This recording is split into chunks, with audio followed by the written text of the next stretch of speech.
Hello, guys. I'm back with another election prediction. This time we're going to be doing a 2028 presidential election prediction, just because I think that it would be a bit more interesting scenario like this and be more likely than a 2024 scenario. So, but because mainly Katie Porter isn't a senator yet, but I do think she'll be probably very favored to win the California Senate seat because honestly, Feinstein's probably not going to run again. She's very old. So, this is pretty much going to be like the first 2028 presidential election prediction. I'm going to do some of these more often and see how well they do. But let's start off with these first few states. Iowa, by 2028, Iowa's probably going to be solid red. It's probably going to go to DeSantis by over 10%. Alaska's just going to be about an 8 to 9 point victory because Alaska is slightly trending Democratic. Texas, at this point by 2028, I expect it to go to lean red. They'll still have this red lean overall. Probably DeSantis wins here by about 4. Florida would be solid red. Plus, it's DeSantis' governor here. I mean, honestly, he's not going to lose this state or even make it go to likely. Ohio's going to be likely red by then.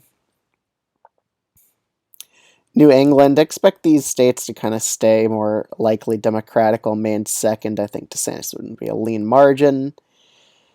Nebraska second, expected to become likely Democratic. New Mexico and Virginia probably stay about likely states for the election in 2028. Arizona and Nevada. I expect DeSantis to do pretty decent in Nevada, while Arizona probably would be a lot more Democratic leaning because every month typically Democrats gain more voters just by voter registration in the state of Arizona. While Nevada is going to be remaining a battleground state for the whole time here. Okay, and the southern states. Georgia, honestly, would still go to Porter, but it'd be very competitive because DeSantis has decent southern appeal, but he still wouldn't win it against her. While North Carolina, I see going to DeSantis.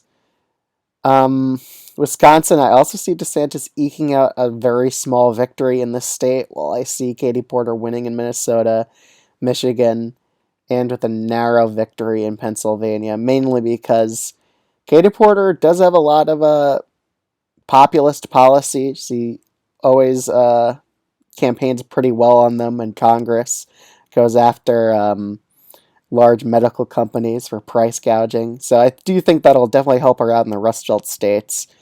But I think DeSantis just comes up short against her. I mean, maybe he could win if he does better in Arizona and Georgia, but by then these states in 2028 will just be a lot more Democratic leaning. Maybe he get a win in Pennsylvania and just win it, but for now, I don't think he will. So that's my lecture prediction for 2028. It's an interesting scenario. Let me know what you think of this video in the comments below, and I'll see you guys in the next one.